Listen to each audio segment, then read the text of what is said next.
आज हम डिस्कस करेंगे अति पराशरी विलयन, हाइपरटोनिक सॉल्यूशन और अल्प पराशरी विलयन, हाइपोटोनिक सॉल्यूशन। ये एग्जाम में हमारे आता है, बहुत इंपॉर्टेंट क्वेश्चन है। अति पराशरी विलयन व अल्प पराशरी विलयन किसे कहते हैं? हाइपरटोनिक सॉल्यूशन और हाइपोटोनिक सॉल्यूशन। ठीक है, तो आज हम इसको देखते हैं। और हमें अगर परासरण की घटना याद होगी तो यह बात हमें समझने में आसानी होती है कि अगर हमने एक पात्र में एक अर्धपारगम्य झिल्ली द्वारा SPM द्वारा दो विलयनों को हमने पृथक कर दिया। एक पात्र में एक अर्धपारगम्य झिल्ली द्वारा दो विलयनों को हमने पृथक कर दिया और एक तरफ हमारा जो विलयन है वो है डाइल्यूट सॉल्यूशन और एक है कंसंट्रेट सॉल्यूशन। डाइल्यूट सॉल्यूशन को हम बोलते हैं तनु विलयन और कंसंट्रेट सॉल्यूशन को बोलते हैं सांद्र विलयन। ठीक है, अगर हमने ऐसा किया तो हमने क्या देखा कि जो विलायक के कण हैं, विलायक के कण तो दोनों में मौजूद होंगे, लेकिन कंपैरेटिवली अगर देखा जाए तो विलायक के कण जो है वो तन विलयन में ज़्यादा होते हैं इन कंपैरिजन टू सांद्र विलयन। तो दो भिन्न भिन्न सांद्रता के विलयन हैं। एक विलयन तन विलयन है डाइल्यूट सॉल्यूशन और दूसरा विलयन सांद्र विलयन है कंसंट्रेट सॉल्यूशन। और हम जानते हैं कि तन विलयन में विलायक की मात्रा ज़्यादा होती है इन कंपैरिजन टू सांद्र विलयन। और परासरण के सेंस में हमने देखा है कि अर्धपारगम्य झिल्ली से होकर केवल विलायक के कण ही आर पार जा सकते हैं, विलेय के कण नहीं। और विलायक के कण किस विलयन से किस विलयन की तरफ जाएंगे वो डिपेंड करता है कि विलायक की मात्रा किस विलयन में ज़्यादा है। तो हमने अभी देखा कि तन विलयन में विलायक की मात्रा ज़्यादा होगी तो विलायक अपने अधिक मात्रा के क्षेत्र से अपने कम मात्रा के क्षेत्र की तरफ प्रवाह करेगा। यानी कि इसमें विलायक ज़्यादा है और इसमें विलायक कम है तो इधर वाले साइड से विलायक के कण इधर जाएंगे। ऐसा बिल्कुल नहीं है कि इधर से विलायक के कण इधर नहीं जाएंगे, लेकिन ज़्यादा मात्रा में हमेशा क्या होगा, तन विलयन से सांद्र विलयन की तरफ विलायक के कणों का प्रवाह होगा। और इसी को हमने नाम दिया था क्या, ऑस्मोसिस कहा था, है ना। तो हमने ये बोला कि परासरण की घटना क्या है, विलायक के कणों का तन विलयन से सांद्र विलयन की तरफ अर्धपारगम्य झिल्ली से होकर होने वाले प्रवाह को ही हम परासरण कहते हैं। अब हम जरा थोड़ा सा ये बात देखेंगे। हमने क्या किया, अगर दो ऐसे विलयन लिए कि दोनों का परासरण दाब बराबर है, इधर के विलयन को भी लिया इधर के विलयन को भी लिया और दोनों विलयनों का हमने क्या देखा कि परासरण दाब बराबर है, तो ऐसे कंडीशन में विलायक का प्रवाह किसी भी डायरेक्शन में नहीं होता है। तो ऐसे दो विलयन जिनके परासरण दाब बराबर होते हैं उन्हें हम कहते हैं आइसोटोनिक सॉल्यूशन, समपराशरी विलयन कहते हैं। तो ये बातें हम लोगों ने पिछले टॉपिक में देख ली। अब हमारा टॉपिक है हाइपरटोनिक सॉल्यूशन और हाइपोटोनिक सॉल्यूशन। हाइपर का मतलब ये होता है अति से है, यानी अधिकता से है। ऐसा विलयन जिसका परासरण दाब क्या हो, अधिक हो, और ऐसा विलयन जिसका परासरण दाब कम हो उसे हाइपो शब्द देंगे, अल्प। अब हमने दो तरह के विलयन लिए, यानी कि दो भिन्न सांद्रता वाले विलयन हमने लिए और दोनों के परासरण दाब जो है वो भिन्न भिन्न है। दो ऐसे विलयन लिए जिनके परासरण दाब भिन्न भिन्न है और इन दोनों विलयनों को क्या किया, एक अर्धपारगम्य झिल्ली से हमने पृथक कर दिया। तो देखा जाता है कि जो विलायक का प्रवाह है वह डाइल्यूट सॉल्यूशन से कंसंट्रेट सॉल्यूशन की ओर होता है, ये बात हमें याद रखनी है। तो दोनों विलयनों के अगर परासरण दाब भिन्न भिन्न है तो वह विलयन जिसका परासरण दाब अधिक होता है उसे हम हाइपर टॉनिक सॉल्यूशन कहते हैं। यानी कि अगर इसका पराशण दाब अधिक है तो इस विलयन को हम बोलेंगे हाइपरटॉनिक सॉल्यूशन, और जिस विलयन का पराशण दाब कम होता है उसे हम हाइपोटॉनिक सॉल्यूशन कहते हैं। ठीक है, यानी कि दो भिन्न भिन्न पराशण दाब वाले विलयनों को अर्धपारगम झिल्ली द्वारा क्या किया गया, पृथक कर दिया गया। तो वह विलयन जिसका पराशण दाब अधिक है उसे हाइपरटॉनिक सॉल्यूशन कहा गया, और वह विलयन जिसका पराशण दाब कम है उसे हाइपोटॉनिक सॉल्यूशन कहा गया। और यह भी देखा गया कि जो विलायक का प्रवाह होगा वह हाइपोटॉनिक सॉल्यूशन से हाइपरटॉनिक सॉल्यूशन की तरफ होता है।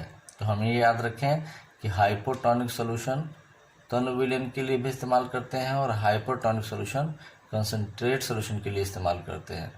तो इस तरह से भी हम इसको ध्यान में अपने रख सकते हैं कि डाइल्यूट वाले सॉल्यूशन को हाइपोटॉनिक कहेंगे और कंसंट्रेट वाले सॉल्यूशन को हाइपरटॉनिक सॉल्यूशन कहेंगे। अगर हमें यह बात याद रहेगी तो यह कहने में आसान हो जाएगा कि हमने तनु विलयन को अब नाम क्या दे दिया, हाइपोटॉनिक कह दिया, और कंसंट्रेट सॉल्यूशन को हाइपरटॉनिक कह दिया। तो हमने वहां बोला था डाइल्यूट सॉल्यूशन से कंसंट्रेट सॉल्यूशन की तरफ विलायक का प्रवाह होगा, तो हम इसी बात को दूसरे सेंस में अब कहेंगे हाइपोटॉनिक सॉल्यूशन से हाइपरटॉनिक सॉल्यूशन की तरफ होगा। बात स्पष्ट हो गई। तो हमें क्या बताना है यहाँ पर कि समान ताप पर, यानी कंसंट्रेशन का टेम्परेचर जो है वो कांस्टेंट होना चाहिए। समान ताप पर दो विलयनों में जिस विलयन का पराशण दाब अधिक होता है उसे हाइपरटॉनिक सॉल्यूशन कहते हैं, तथा जिस विलयन का पराशण दाब कम होता है उसे हाइपोटॉनिक सॉल्यूशन कहते हैं। तथा दो भिन्न पराशण दाब वाले विलयनों को अर्धपारगम झिल्ली द्वारा पृथक करने पर विलायक का प्रवाह हाइपोटॉनिक सॉल्यूशन से हाइपरटॉनिक सॉल्यूशन की ओर होता है। अब इसी बात को हम लिख लेते हैं। तो यहाँ से ये दो पॉइंट निकल करके आए कि समान ताप पर दो विलयनों में जिस विलयन का पराशण दाब अधिक होता है उसे हाइपरटॉनिक सॉल्यूशन कहते हैं, तथा जिस विलयन का पराशण दाब कम होता है उसे हाइपोटॉनिक सॉल्यूशन कहते हैं। और दो भिन्न पराशण दाब वाले विलयनों को एक अर्धपारगम झिल्ली द्वारा पृथक करने पर विलायक का जो प्रवाह है वो हाइपोटॉनिक सॉल्यूशन से हाइपरटॉनिक सॉल्यूशन की ओर होता है।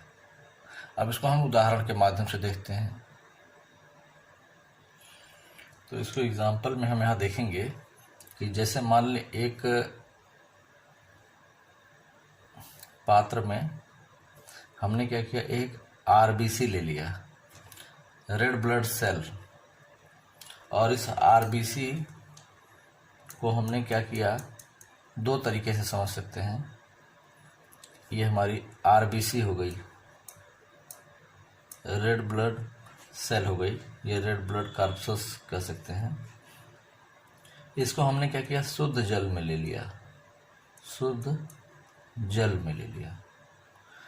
तो अब यहाँ आरबीसी यानी ये जो सेल है इसकी जो आउटर लेयर है वो सेमी परमिएबल है। तो कुछ इसी तरह का बना कि दो अलग अलग विलयन हो गए और इनको सेमी परमिएबल मेम्ब्रेन से पृथक किया गया है। कुछ ऐसी ही चीज यहाँ निकल करके आ रही है। तो आरबीसी के भीतर का जो विलयन है वह कंसंट्रेट सॉल्यूशन है, कंसंट्रेट सॉल्यूशन या कह सकते हैं कि हाइपरटॉनिक सॉल्यूशन है। आरबीसी के भीतर का जो सॉल्यूशन है वो हाइपरटॉनिक सॉल्यूशन है, और जो जल है उसके मुकाबले कैसा हो गया, हाइपोटॉनिक सॉल्यूशन हो गया। तन विलयन है ये, है ना। शुद्ध जल है और ये आरबीसी है, तो यहाँ पर ये हाइपरटॉनिक सॉल्यूशन हो गया और ये हाइपोटॉनिक सॉल्यूशन हो गया।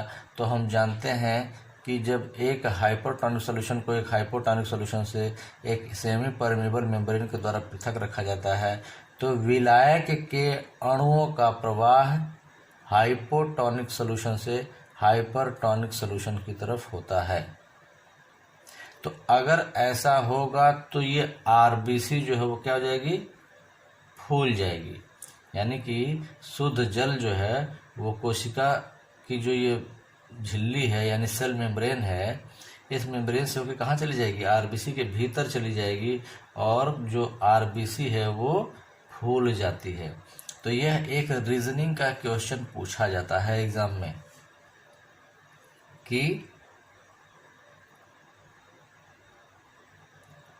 अगर हम आरबीसी यानी रेड ब्लड सेल को शुद्ध जल में रखें तो जो आरबीसी है वो फूल जाती है, क्यों? तो आप बताएंगे इस बात को कि जब दो भिन्न पराशर दाब वाले विलयनों को अर्धपारगम्य झिल्ली द्वारा पृथक रखा जाता है तो विलायक का प्रवाह जो है वो हाइपोटोनिक से हाइपरटोनिक सॉल्यूशन की ओर होता है।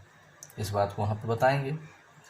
और अगर ऐसा होगा तो आरबीसी के भीतर जल बाहर से आकर के अंदर प्रवेश कर जाएगा और आरबीसी जो है वो फूल जाएगी और उसके फट जाने, कोशिका के फट जाने का डर भी रहता है। अच्छा, ये तो हो गई एक बात।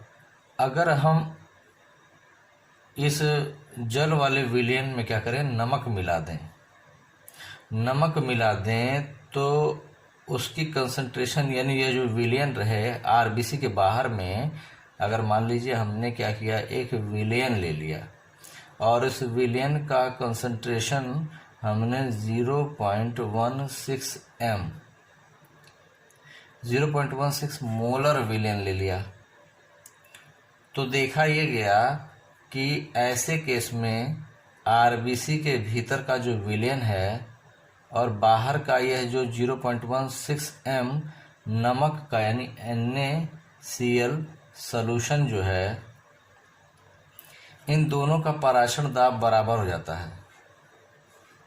यानी कि अगर हम इस कोशिका के भीतर के द्रव और बाहर के द्रव दोनों की जो है पराशर दाब को अगर देखें तो दोनों का पराशर दाब जो है वो इस कंडीशन में बराबर हो गया। जब हमने क्या किया, आरबीसी को एक 0.16 m NaCl सॉल्यूशन में रखा तो देखा क्या कि दोनों का ही पराशर दाब बराबर है और ऐसे कंडीशन में क्या होगा, विलायक का प्रवाह किसी भी तरफ से किसी भी तरफ नहीं होगा। न तो विलायक अंदर से बाहर जाएगा, न ही विलायक बाहर से अंदर जाएगा।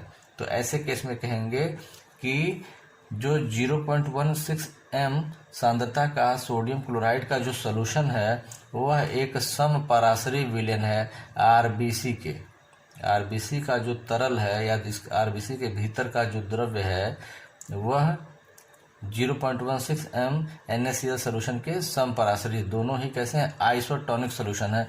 तो ये बहुत महत्वपूर्ण क्वेश्चन है, ये हमें याद रखना चाहिए। और पिछले टॉपिक में हमने बात किया था तो इस परसेंटेज जो ये हमारा हमने 0.16 मोलर कह रहे हैं सोल्यूशन NaCl का, तो उसको हमने परसेंटेज कंसंट्रेशन की तरह भी देखा था। ये कितना होगा, 0.9% सोल्यूशन भी इसी को कह सकते हैं वेट बाय वॉल्यूम। एक ही बात है।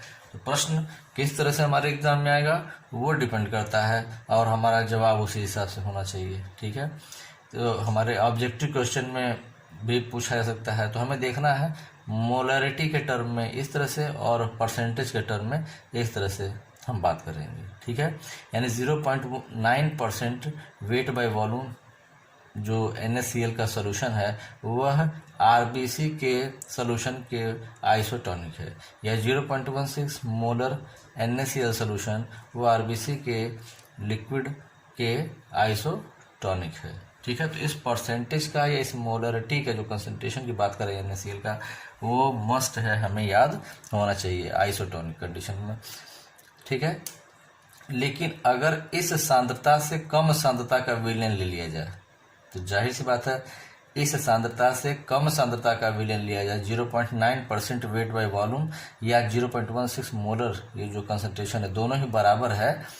तो इस कंसंट्रेशन से अगर हम कम कंसंट्रेशन का सोल्यूशन लेंगे तो हमेशा क्या होगा, ये सोल्यूशन हाइपोटोनिक सोल्यूशन ही रहेगा। यानी शुद्ध जल हो या फिर 0.16 m कंसंट्रेशन से कम कंसंट्रेशन का विलयन लिया जाए NaCl का, तो दोनों ही कंडीशन में जो बाहर का विलयन है वो हाइपोटोनिक सोल्यूशन जैसा बिहेव करेगा और आरबीसी के भीतर का विलयन जो है वो हाइपरटोनिक सोल्यूशन की तरह बिहेव करेगा।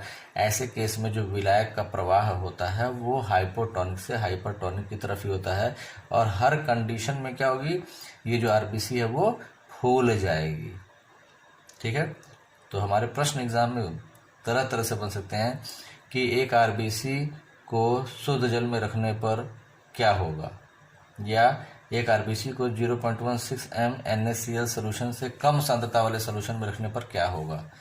ठीक है, या एक आरबीसी को 0.9% W/V प्रतिशत सांद्रता वाले NaCl सोल्यूशन से कम सांद्रता वाले सोल्यूशन में रखा जाए तो क्या होगा। तो हर जगह बात एक ही होगी कि बाहर का जो विलयन है वो हाइपोटोनिक सोल्यूशन की तरह बिहेव करेगा और आरबीसी के भीतर का बिहेवियर जो सोल्यूशन है वो हाइपरटोनिक की तरह बिहेव करेगा और विलायक का प्रवाह हाइपो से हाइपर की तरफ होता है। इस बात को याद रखेंगे तो बताएंगे कि आरबीसी जो वो फूल जाएगी।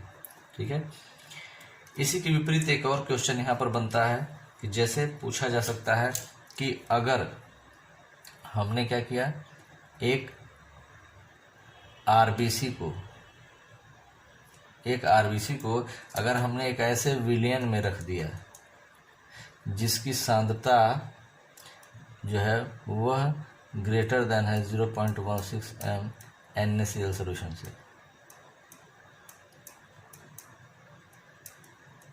ठीक है, यानी कि इसके भीतर ये जो विलयन है इसकी सांद्रता कैसी है, 0.16 m NaCl सोल्यूशन की सांद्रता से ज़्यादा है और ये हमने आरबीसी को ले लिया। तो अब यह जो विलयन है यह वाला ये हाइपरटोनिक सोल्यूशन की तरह बिहेव करेगा, हाइपरटोनिक सोल्यूशन की तरह बिहेव करेगा और आरबीसी के भीतर का जो विलयन है वो हाइपोटोनिक सोल्यूशन की तरह से हो जाएगा।